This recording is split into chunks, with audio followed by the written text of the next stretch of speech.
Woman found this sick baby laying in the trash, but what happened next will bring you to tears.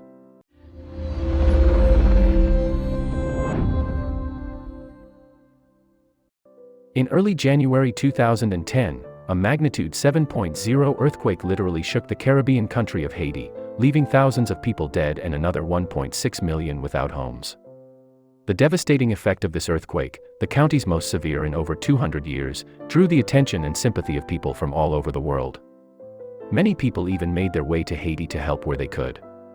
3 years after the earthquake, Haiti still hadn't recovered from the terrible disaster. The incredible need of the Haitians still drew the attention of many, including 28-year-old certified therapeutic recreation specialist Sarah Conke. While in graduate school, Sarah felt drawn to Haiti, particularly the children living with disabilities who called the island nation home. In 2013, she left her home in Louisiana and moved to Haiti, where she began working at Danita's Children Medical Center. About a year after she arrived in Haiti, she came into contact with Nika, a girl who would change her life. Nika, only 3 months old at the time, was brought to Sarah's facility by her mother for emergency medical care. Nika was suffering from hydrocephalus, a condition that causes cerebrospinal fluid building in the skull and swelling of the head.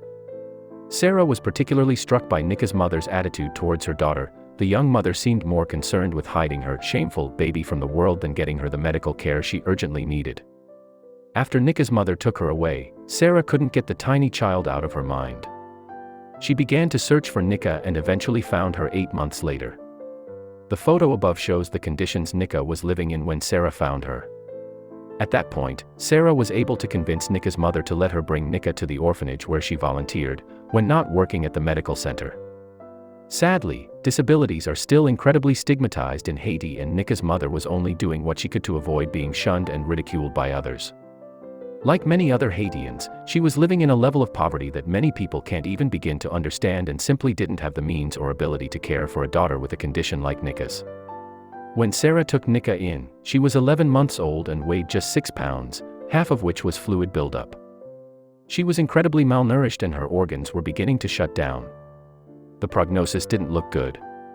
An American doctor with whom Sarah had been consulting called her, saying, "Sarah, she is dying, there's nothing more that you can do for her.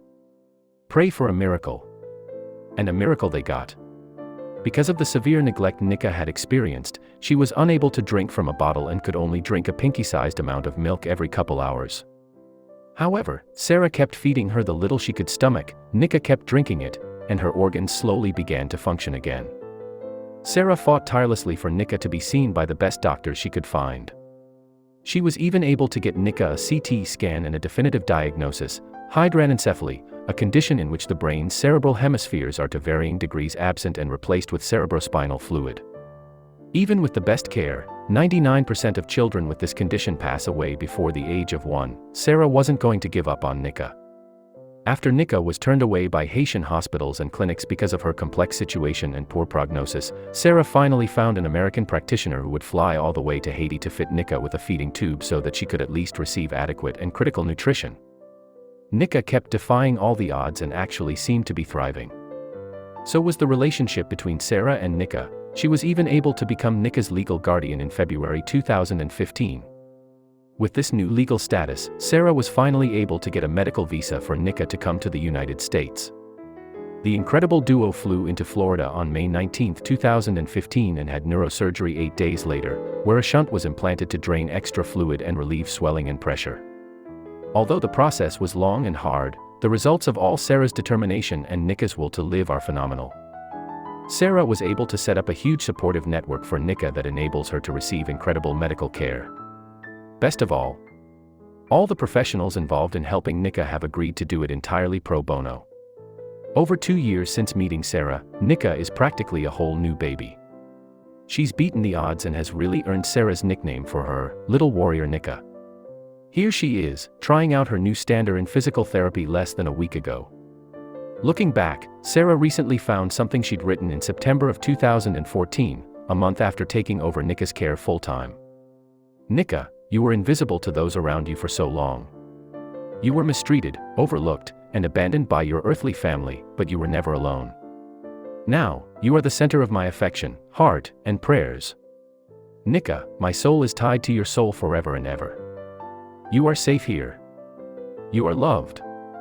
And that will never change, baby girl.